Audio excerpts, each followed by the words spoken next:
Hola, el día de hoy continuaremos con las conspiraciones del mercenario regresado. Continuando con la historia, el prota, como una de sus condiciones para vender las runas de maná, le había pedido a la torre mágica que le entregara única y exclusivamente a Vanessa. El maestro de la torre mágica no se lo podía creer, pero el prota Ghislaine le afirmaba que sí, por supuesto, él quería a esa chica como su maga personal. Cambiando de escena, mientras vemos al prota y a uno de sus compañeros haciendo una barbacoa, el chico preguntaba que si acaso estaba dejando quemar la carne. Su compañero le preguntaba que por qué no cocinaba él entonces, qué mierda le pasaba haciendo que alguien con un solo brazo cocinara. Enojado, el prota le preguntaba que a qué se refería, y su compañero por miedo le dijo que por supuesto no estaba diciendo nada. Cambiando la plática rápidamente, el subordinado del prota lo llamaba capitán, preguntándole si acaso sabía de ella, la pesadilla carmesí, Vanessa. Confundido, Ghislaine le preguntaba que a qué se refería. El subordinado comenzaba a relatar que recientemente encontró información sobre ella, y se veía bastante interesante, sobre la maga que quemó todo en el norte de Lutania hasta hacer todo cenizas. Y esa mujer en realidad es una maga del séptimo círculo. Ghislaine, mientras se encontraba tomando de su taza, comenzaba a mencionar que una maga del séptimo círculo y es llamada la pesadilla carmesí, que ostentó su nombre.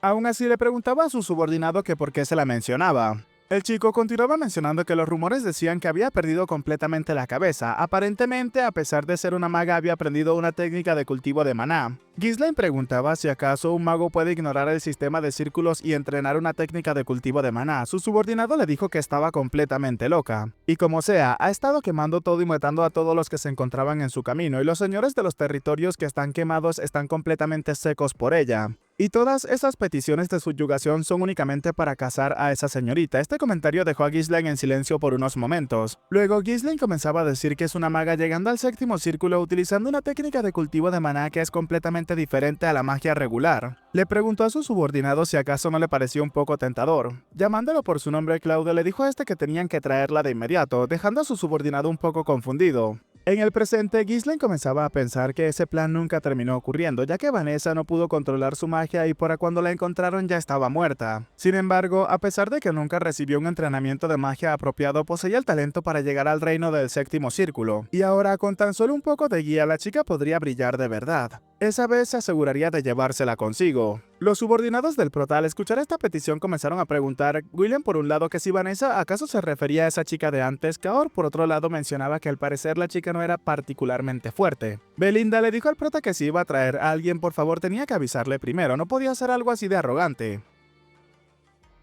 Por otro lado, el maestro de la torre y los magos, los ancianos, se encontraban hablando entre ellos. Uno de ellos comenzó a decir que eso realmente es algo bueno, pues no ha sido nada más que una molestia de todas maneras, entonces ¿por qué no solamente la entregaban? Otro de los ancianos preguntó si acaso ya no habían hecho suficiente honrando sus lazos con el señor Ronato al cuidar de ella durante todo ese tiempo. El maestro de la torre comenzaba a decirle al prota que estaba bien. Vanessa es una maga brillante de su torre del fuego carmesí y es bastante valorada, pero aún así, esa chica lo haría con gusto por la torre mágica, aunque Ghislaine terminó interrumpiéndolo. Continuó mencionando que además tendría que despachar magos de batalla de al menos el tercer círculo o mayor a Perdium, ya que necesitaban magos para la guerra territorial que vendría pronto. Los presentes se encontraban confundidos y sorprendidos por la afirmación del chico. Ghislaine entonces comenzó a mencionar lo siguiente, el triple del valor del precio del mercado, despachar a magos del tercer círculo o mayor a Perdium por un año y entregar a Vanessa como su mago personal. Y esas son sus tres condiciones para vender las piedras rúnicas.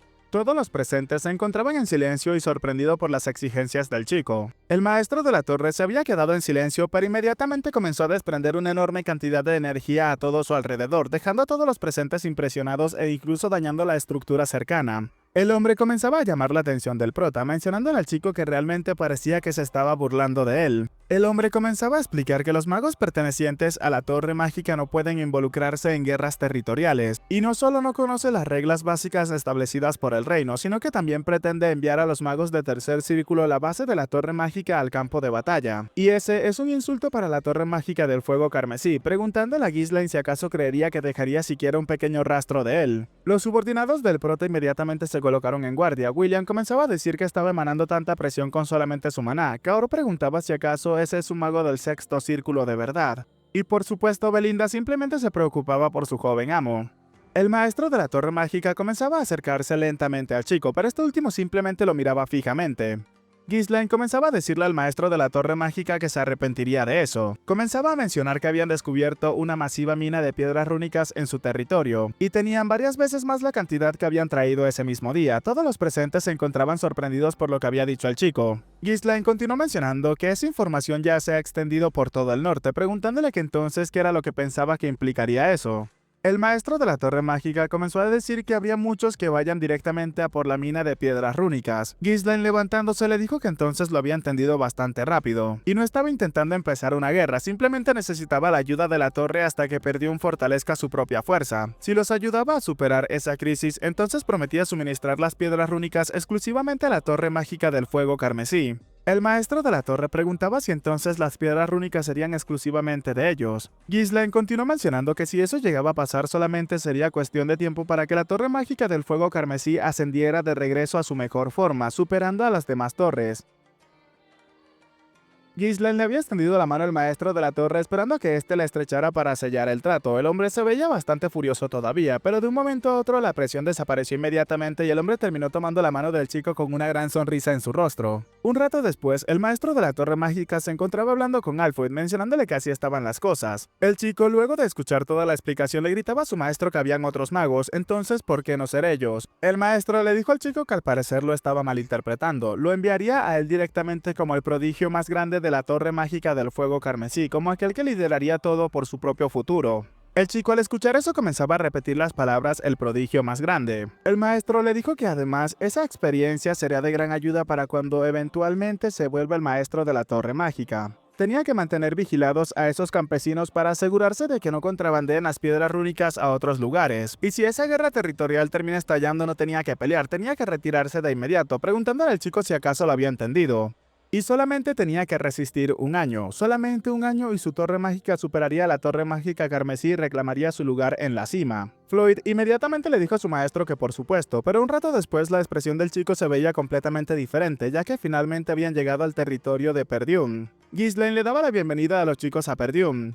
Los magos comenzaron a hablar entre ellos. Ese castillo estaba construido en un estilo bastante clásico. Otro comenzaba a decir que no era particularmente lujoso, pero suponía que era lo suficientemente práctico. Otro de ellos comenzó a decir que es un diseño basado en armonía proporcional como el elemento espacial fundamental. Floyd comenzaba a pensar que tan solo es un completo pueblucho, y había llegado tan solo porque su maestro le pidió que lo hiciera. Pero para que él, el sucesor de la torre mágica, sea asignado a esa retorcida excusa de territorio, no había forma de poder creérselo. El chico rápidamente terminó llegando delante de Ghislaine, presentándose como Alfred, el maestro del tercer círculo y el sucesor de la torre mágica. El chico continuó mencionando que se le había confiado la importante tarea de liderar a los magos durante ese, pero inmediatamente el prota lo interrumpió para decirle que tenía mucho que hacer en ese territorio, y a partir de ese momento tendría que mantenerse alerta y trabajar duro. El chico enojado se preguntaba si acaso ese ignorante pueblerino creía que él es alguna clase de sirviente o algo parecido, y solo tenía que esperar, pues cuando se vuelva el maestro de la torre, ellos serían los primeros a los que, pero inmediatamente el prota terminó llamando la atención de Alfred.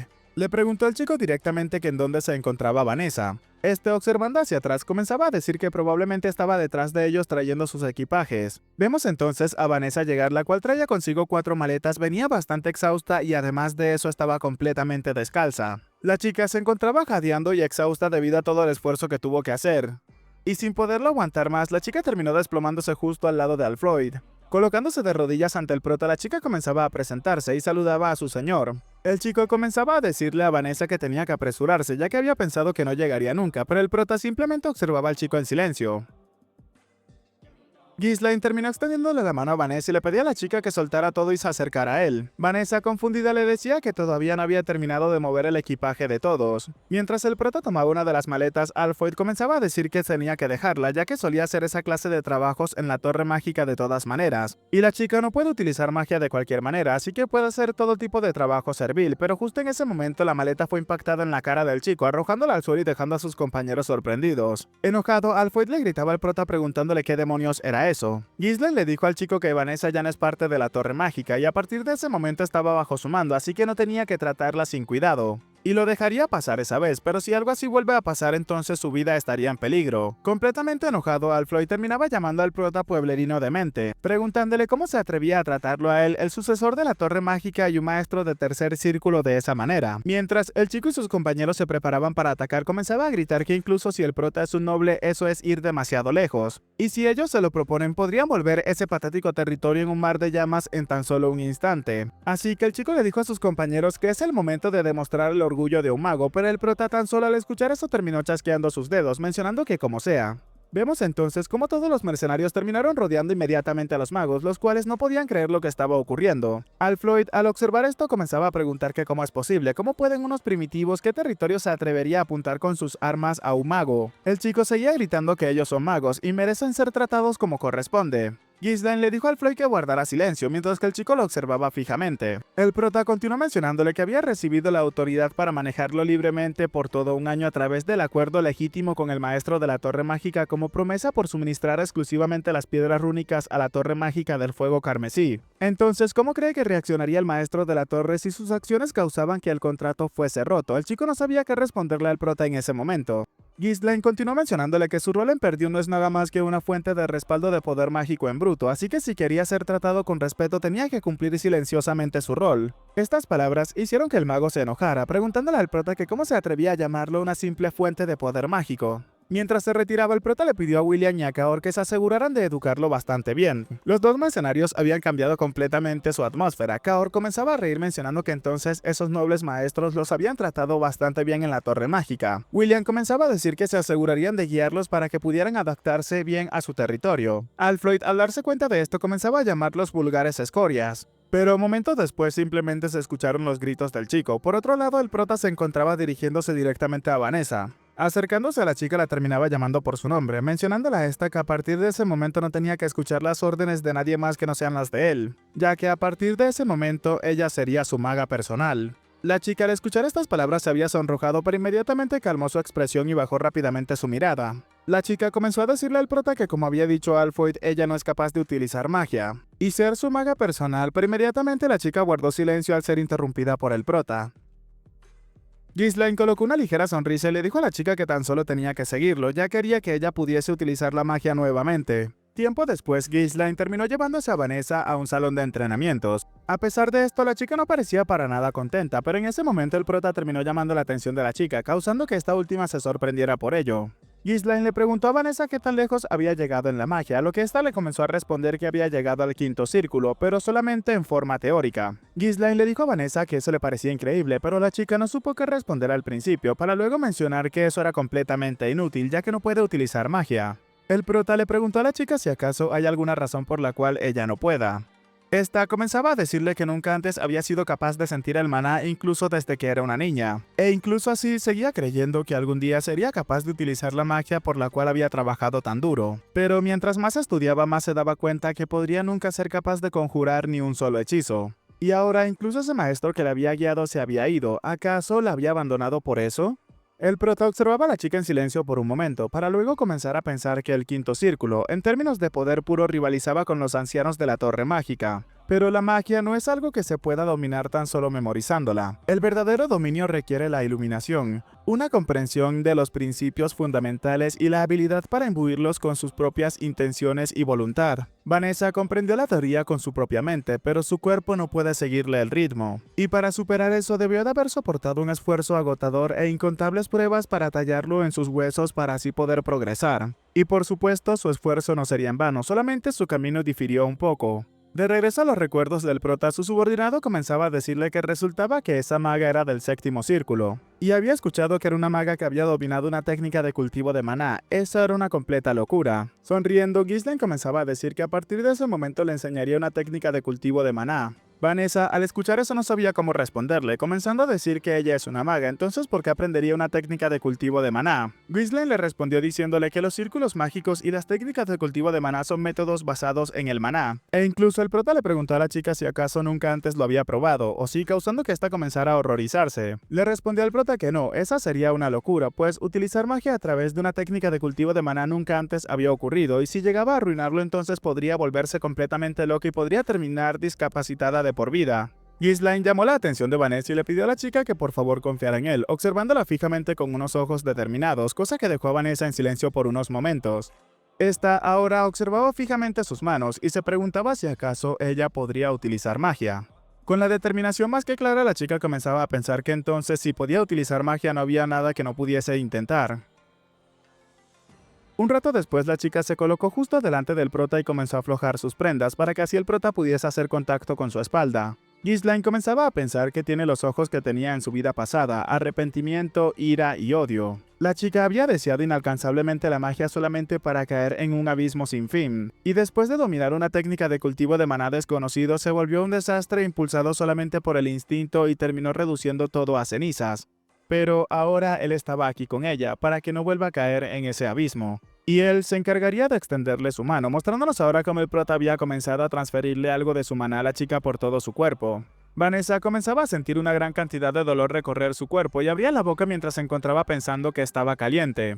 Pero Ghislaine aprovechó esa oportunidad para gritarle a la chica que cerrara la boca ya que estaba alterando el flujo de maná. Y lo que estaba fluyendo por su cuerpo ahora mismo es el maná, no tenía que perder esa sensación. Tenía que sentir el flujo de maná recorrer todas las partes de su cuerpo. Vanessa ahora pensaba cómo el maná recorría cada rincón de su cuerpo en un instante y rodeaba todos los bordes, y después se reunía en un solo punto. Toda la energía iba a reunirse en el centro, mostrándonos ahora cómo Vanessa rebosaba de energía y un gran brillo comenzó a envolver aquel sitio. En esa situación, Vanessa comenzó a recordar su pasado, cuando se encontraba espiando una conversación de su maestro y el maestro de la Torre Mágica. El maestro de la chica le preguntaba al maestro de la Torre Mágica si acaso quería retirar el apoyo. Pero Vanessa tenía mucho talento, pues sin esa chica habría sido capaz de demostrar la regularidad de las partículas de maná convertidas en poder mágico. El maestro de la Torre Mágica comenzaba a decir que bueno, eso era verdad, tenía que admitir eso, pero algo se encontraba completamente extraño. ¿Acaso no estaba claro con solamente mirarlo preguntándolo directamente a Ronato? Sin importar lo inteligente que sea esa chica, ¿en serio puede llamarse una maga si no puede utilizar la magia? El maestro de la chica le preguntaba al maestro de la Torre Mágica qué era lo que estaba diciendo. Este último comenzó a explicarle que sin importar lo mucho que invirtieran en ella no saldría nada nuevo. Vanessa se encontraba observando a su yo de niña. También pudo ver cuando ésta se disculpaba con su maestro. Le mencionó que si tan solo tuviese algo más de talento no tendría que dejar la Torre Mágica por culpa de ella. Pero su maestro le dijo que no iba a dejar la Torre Mágica, pues partiría a un viaje para encontrar una manera en la que ella pueda utilizar su magia. Y por esa misma razón la chica tenía que levantar su cabeza y mirar hacia el cielo. Y tenía que recordar eso, ninguna oscuridad duraba para siempre en ese mundo. Así que también se lo podía prometer, algún día definitivamente encontraría esa luz también. Mostrándonos ahora cómo Vanessa se encontraba observando fijamente al prota el cual extendía la mano, y ella rápidamente se lanzaba hacia este para tomar su mano. La chica pensó entonces en ese instante que su maestro tenía toda la razón, mostrándonos ahora cómo Vanessa se encontraba tumbada en el suelo desmayada pensando que también había encontrado esa luz.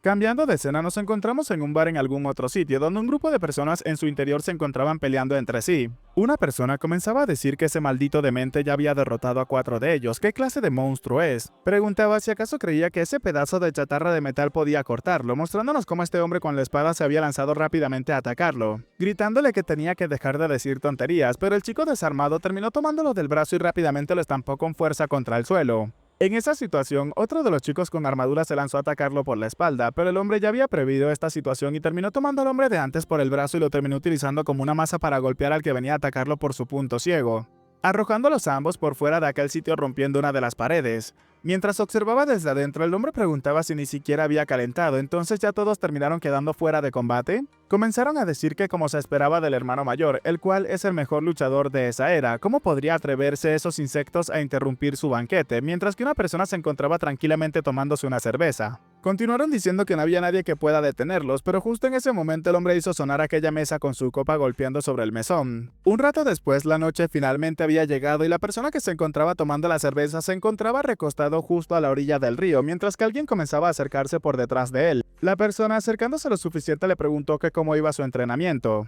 El hombre tumbado sobre el césped comenzaba a decir que si acaso tenía algo que decirle. La persona misteriosa comenzó a decirle que el conde Desmond había enviado una orden de marcha, llamándolo Sir Victor. Al escuchar eso, el hombre rápidamente se colocó de pie para luego colocarse su casco y ajustar sus ropas. Mostrándonos también todo el desastre que había creado en el interior de aquel sitio, el hombre comenzaba a decir que entonces tenían que partir de una vez, ya que se estaba muriendo de aburrimiento. Bueno chicos, hasta acá el capítulo de hoy, espero que les haya gustado. Nos hemos quedado en el capítulo número 34 de esta historia. Recuerden, mi nombre es Pellito y sin nada más que decirles, espero gocen de un excelente día, tarde, noche, de una muy buena salud, que quieran y cuiden mucho a sus familiares y nos vemos en el próximo video. Chao, chao.